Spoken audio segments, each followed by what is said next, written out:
Green signal শব্দটি আমাদের সাথে আসেনি।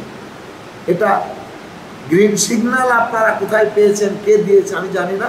আমাদেরকে দিক নির্দেশনা দেওয়া হয়েছে, গাংনীর মাটিকে আপনাকে রেডি করে দিতে হবে। আপনার কাছ থেকে গাংনীর মাটির জয়, ধানের শীষের জয় আমরা নিশ্চিত হতে চাই। যাকে দিয়ে সম্ভব তাকে দিয়েই হলো দিতে পারে, আমার ধারণা যেটা। আবার আমাকেই দেবেন আমি সে কথা বলছি, আমাকেও বলতে পারে, আমাকেও দিতে পারে। আমাকে যেমন বলেছে গাংনীতে আপনি গাংনীর ধানের শীষকে রেডি করে দেবেন, আমাদের হাতে তুলে দিতে হবে। আমার প্রিয় নেতা যখন আমাকে এই নির্দেশ দেয়, তাহলে আমাকে তো কত বড় বিষয়টা ভাবতে হয় সেটা তো আমি নিজে ভাবছি। যে কারণে এই কয়েকদিনের মধ্যে দেখছেন গ্রামে, পাড়ায়, মহল্লায়, বাজারে, ঘাটে আমাকে দৌড়তে হচ্ছে। নির্বাচনের শেষ মুহূর্ত পর্যন্ত আমাকে এমনিভাবেই দৌড়িয়ে যেতে হবে।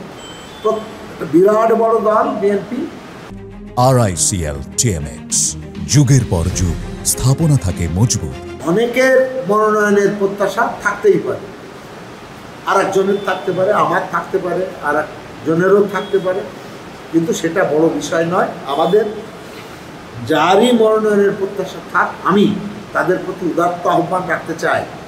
দেশনেত্রী বেগম খালেদা জিয়ার ধানের শীষ, তারেক জিয়ার ধানের শীষ, সর্বশেষ বলতে চাই জিয়াউর রহমানের রেখে যাওয়া ধানের শীষ, সেই ধানের শীষের পতাকা তলে আমরা দাঁড়িয়ে আছি।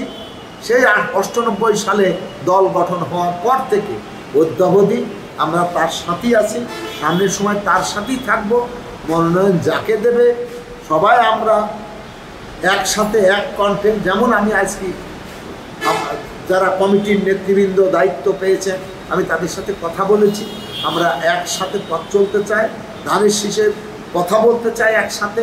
দ্বিধা বিভক্ত কারো মনে থাকলেও সেটা মুছে দিয়ে একসাথে ধানের শীষকে হাতে নিয়ে তারেক জিয়ার ধানের শীষ, খালেদা জিয়ার ধানের শীষকে গাংনীতে সুপ্রতিষ্ঠিত করার জন্য যা কিছু করার প্রয়োজন আমি তাদের সহায়তা চেয়েছি, তারাও করবে, আমিও করব এবং একসাথে করব, এই প্রত্যাশা ব্যক্ত করছি। সর্বপ্রথম গাংনীর উন্নয়নে আমার কাজটা হবে শোষণমুক্ত গাংনী, দুর্নীতিমুক্ত গাংনী, চাঁদাবাজ মুক্ত গাংনী, সুখে শান্তিতে বসবাস করা গাংনী আগে প্রতিষ্ঠিত করতে হবে।